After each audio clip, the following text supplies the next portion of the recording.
May mga lihim ka bang gustong sabihin? O mga sikretong gusto mong aminin?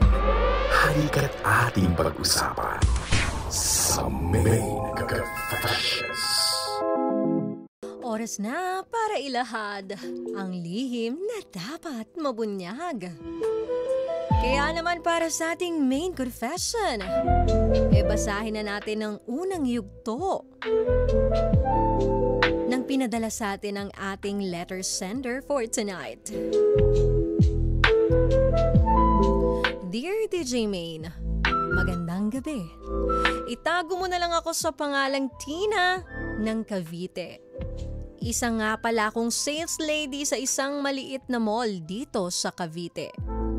Naglakas loob ako sumulat sa'yo para kunin ang opinyon mo tungkol sa isang lalaking medyo nagustuhan ko pero hindi nabigyan ng pagkakataon na maging kami. Sadyang meron talagang pinagtatagpo pero hindi tinadhana. Aray ko, parang may naaalala na naman ako dito sa ganito kaya ayoko talagang nakaka-relate . Nagre-relapse din ako . Narito ang aking istorya, DJ Main. Si Paolo. Si Paolo ay matagal ko ng kaibigan. Siya yung tipong boy next door. Lumaki kaming magkapit-bahay. Lagi kaming magkasama, lagi kaming tinutukso ng barkada. Never naging kami. Ewan ko ba, DJ Main? Torpe itong si Paolo. Sure ka bang torpe? Baka hindi ka naman kasi niya type. Never umamin or nanligaw. Pero, puro paramdam lang. Meron naman pala. Hanggang sa nagkaroon ako ng seryosong relasyon. Samantalang siya ay nananatiling single. Isang araw nag-away kami ng boyfriend ko. Nahuli ko siyang may kausap na ibang babae sa messenger. Nako, i-check nyo yung mga messenger nyo dahil may mga hidden chat na dyan. Oo, diba? Tapos pwede mo nang itago. Kaya dapat chine-check nyo yan lagi . Ayan, nag-overthink tuloy siya. Hindi lang basta kausap sweet pa. Dahil sa sobrang bigat ng loob ko ay pinuntahan ko si Paolo. Pagdating ko sa bahay niya ay tahimik lang siyang nakinig sa kwento ko. Nakahawak siya sa balikat ko hanggang sa napansin ko na mas lumalapit siya. Biglang nagtagpo ang aming mga labi. Mula sa marahan, naging mapusok. Ramdam ko yung pagkasabik niya. Hinahaplos niya ang likod ko habang naghahalikan kami. Dinala niya ako sa kwarto. Nagyakap kami at habang ang katawan niya ay nasa ibabaw ko. Habang ang kamay niya ay gumagala sa bewang at hita ko. Nagsimula na kaming matanggalan ng saplot hanggang sa pareho na kaming hubad. Para tinake advantage ka niya Oo, feeling ko lang kasi nandun ka sa point na ikaw ay malungkot. Ikaw ay may problema sa boyfriend mo. Pero anyway, malalaki na kayo, oo. Alam kong wala siyang masyadong experience sa babae. Hindi ko na nga maalala kung kailan siya huling nagka-girlfriend. Kaya naman sa mga oras na ito, ay ramdam ko yung kaba, gigil at pananabik niya. Ang init na matagal niyang kinimkim na mag-isa. Sinabi ko sa kanya, matagal na dapat natin itong ginawa. Relax ka lang Huwag mong pasasabugin agad please.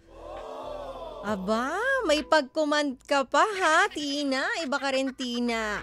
Ano kaya ang naging takbo ng mga maiinit nilang laban? Mamaya samahan niyo ko para sa ating pangalawang yugto. Kaya kapitan mo lang yan at baka makarelate ka rito. Baka makapagbigay din ako sa iyo ng advice sa mga bagay na hindi mo pa nalalaman. Samahan niyo ako hanggang 12 midnight pa tayo. At kung hindi ka pa nakakapag-subscribe, nakaka-follow o like sa mga social media platforms namin, mag-subscribe ka na dahil naka-livestream din tayo sa ating YouTube channel. 92.3 FM Radio Manila.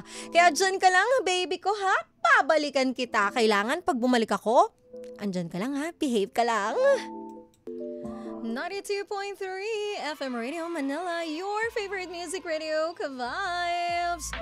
Kapiling mo pa rin, syempre. Alam kong kilala mo ako, boses ko pa lang.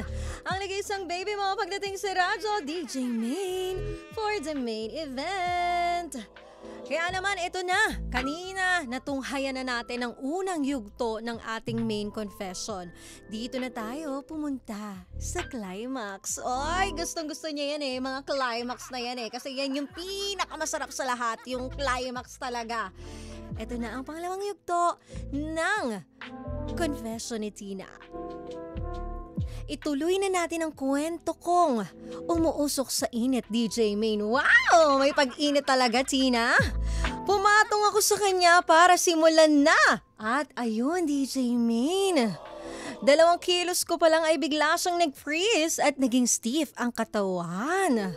Napakapit siya sa bewang ko at doon ko na-realize na tapos na siya! Ganong kabilis ha? Wow!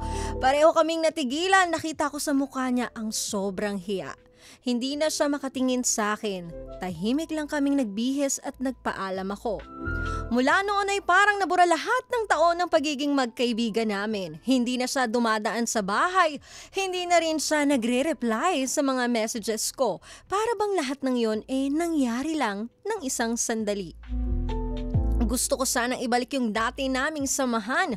Ayokong masira ang pagkakaibigan namin dahil lang sa isang awkward at mabilis na gabing iyon. Pero hindi ko alam kung paano ko sisimulan.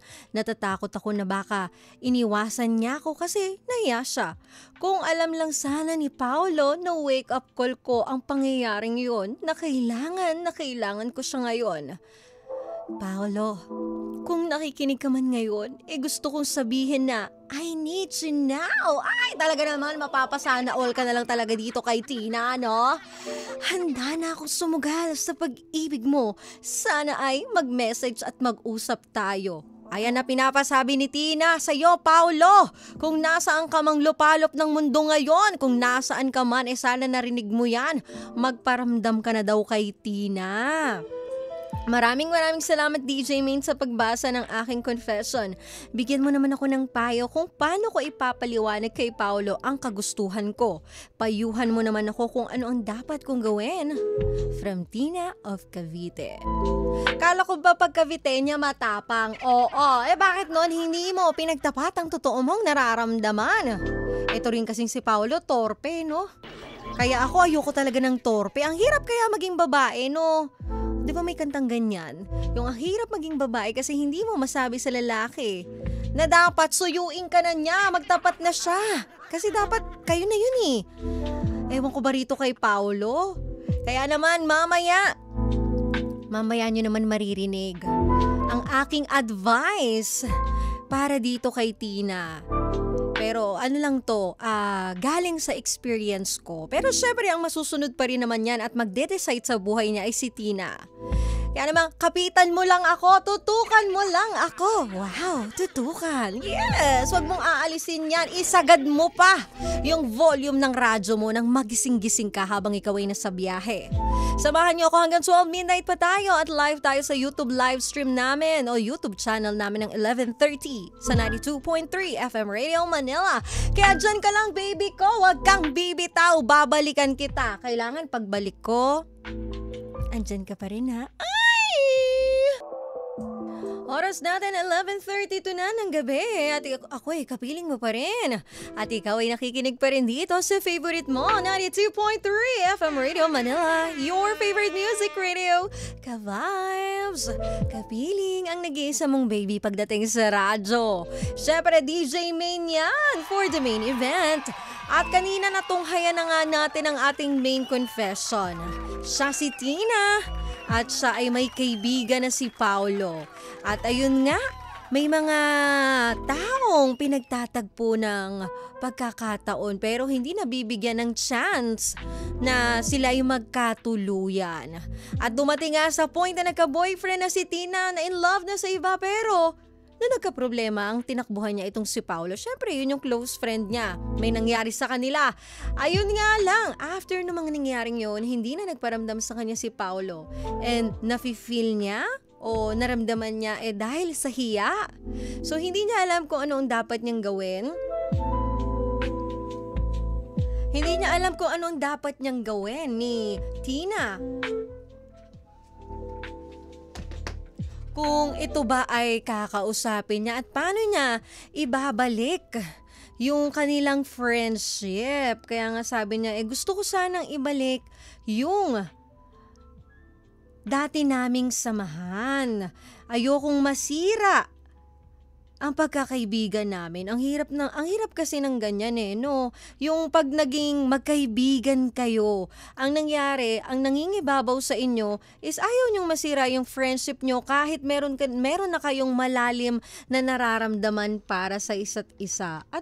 At yung iba naman din kasi ang mindset nila, pag magkaibigan kasi lifetime yan Walang hangganan yan unless mangungutang ka tapos di ka makakapagbayad yun. Masisira talaga ang pagkakaibigan nyo when it comes sa pera. Pero pag nilaliman pa nila, di ba totoo naman din kasi yun?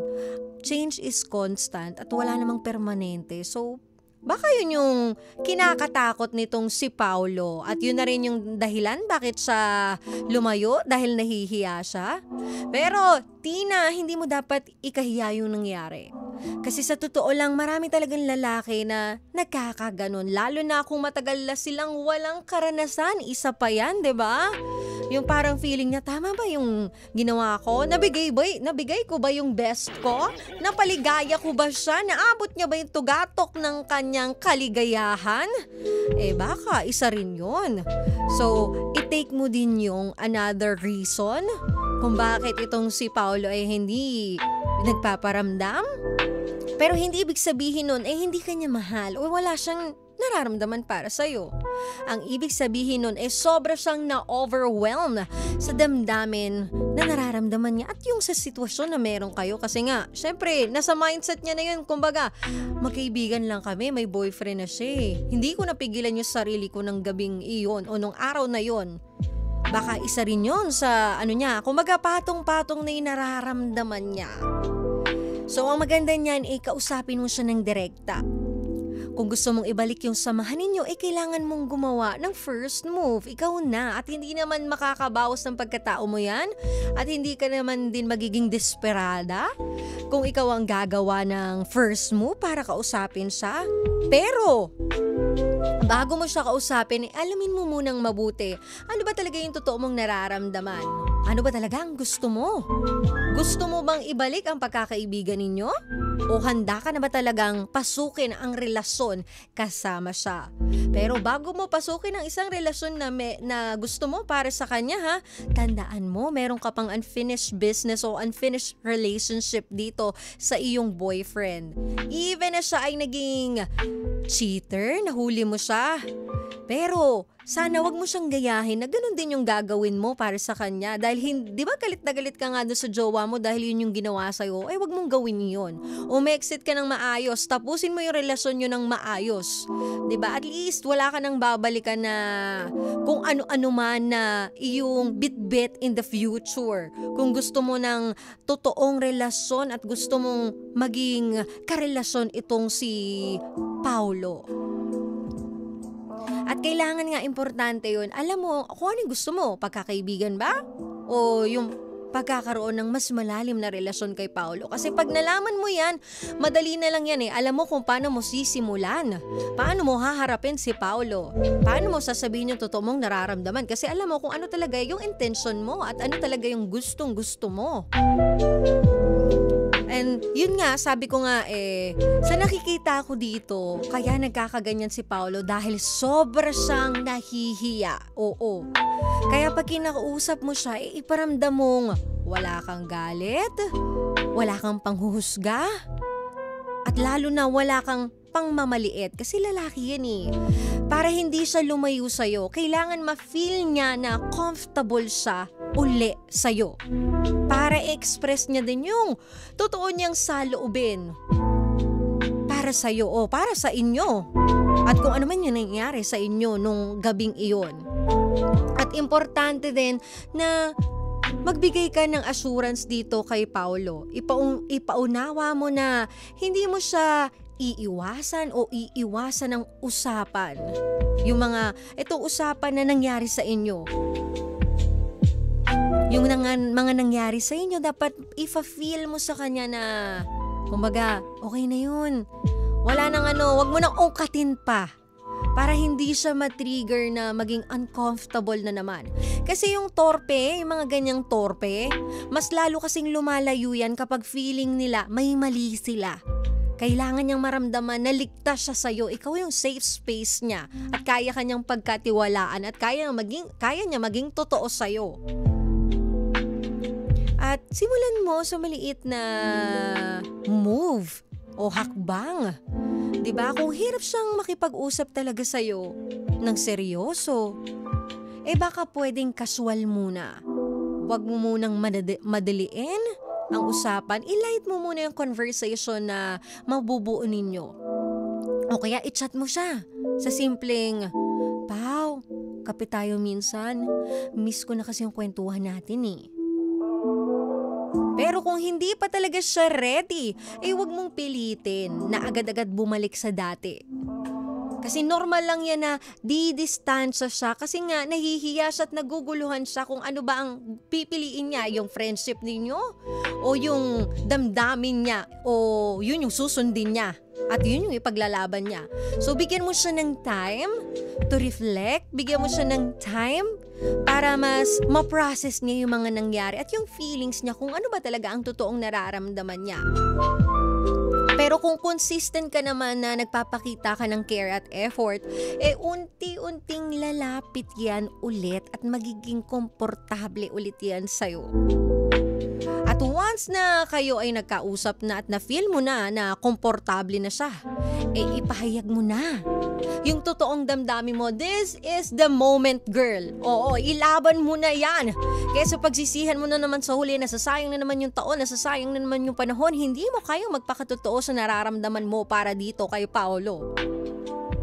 Diba? Kung ready ka na talagang sumugal, maging tapat ka na.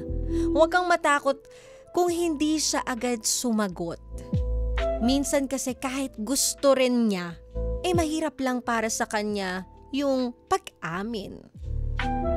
Kaya kailangan niya ng oras para iproseso ang lahat. Dito papasok kasi yung patience at maturity mo, Tina. And isa pang makakatulong is act normal. Kung magkausap na kayo o nagkakausap na kayo, i-treat mo siya the same way na ginagawa mo dati. Kwento, asaran, kulitan. Makakatulong yan para mawala yung ilangan ninyo sa isa't isa. At kung sakaling mag-open up siya tungkol sa hiya niya, doon ka na lang magsabi ng iyong simple reassurance. Wala yun, Paolo. Mas importante sa akin yung friendship or tayo kaysa dun sa nangyari. O diba at least mafe-feel niya na I'm safe. Na walang judgment, na walang panghusga na nangyari after ng mga nangyari sa inyong dalawa. At ang kasagutan sa lahat ng katanungan mo, Tina, huwag mong gawing big deal yung nangyari. Balik casual muna kayo. Pag kumalma na yung ilangan, saka ka lang magparamdam ng mas seryoso. One step at a time. Diba? Kasi yung mga torpe na lalaki, sila yung pinakatapat magmahal. Kaya ang sarap din magmahal ng mga torpe. Pero minsan talaga, yung pasensya mo masusubok talaga dyan. Kasi yung mga torpe na yan, ang kinaganda sa kanila, hindi sila sanay maglaro. Ang problema lang, madalas nilang palampasin ang pagkakataon. Kaya ikaw na ang gumawa ng hakbang, pero tandaan, dapat malinaw sa puso mo na kaya mong yakapin hindi lang yung saya, kundi pati yung awkwardness at imperfections niya. Kasi ano yun atrasabante. Parang ganun yung mga yan. If two people are truly meant for each other, no distance, no silence, and no mistake can keep them apart forever.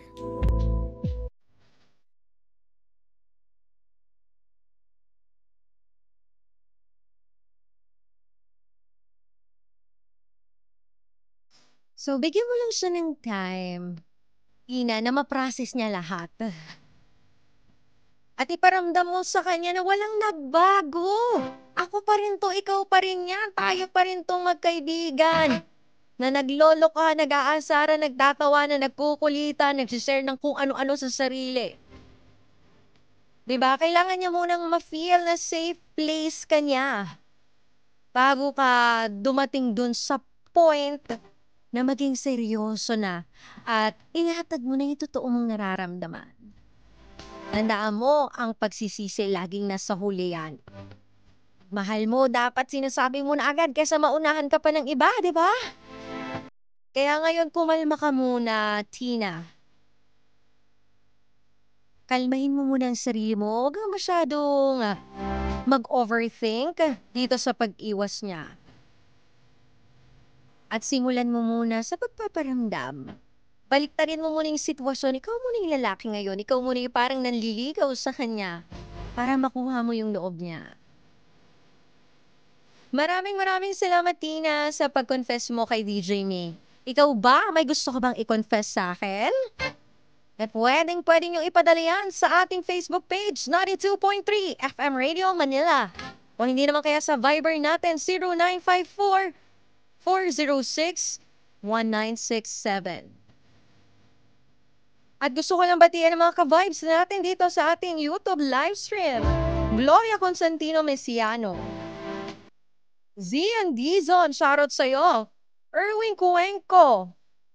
Be my girlfriend, DJ Main. Aba, may be my girlfriend ka na agad. Manligaw ka muna, ha? Oo, ano kala mo sa akin? Easy to get? Adrian Sebroso na taga Rosario, Cavite. Magandang gabi. Ayan, shout out po sa asawa ko na sobrang mahal ko. Sana magkaayos na po kami ni Sheila May from Zian Dizon. Riz John Babaran, shoutout sa'yo. Shoutout din sa mga San Sitoda Terminal Pinagbuhatan, Pasig City.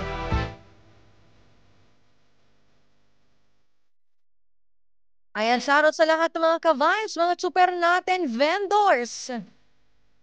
Mga establishments, convenience stores, mga kapulisan, kaospitalan, mga team bahay nating ka-vibes, mga OFW na nakikinig sa atin ngayon, yung mga pauwi at magsisimula pa lang ng kanilang trabaho.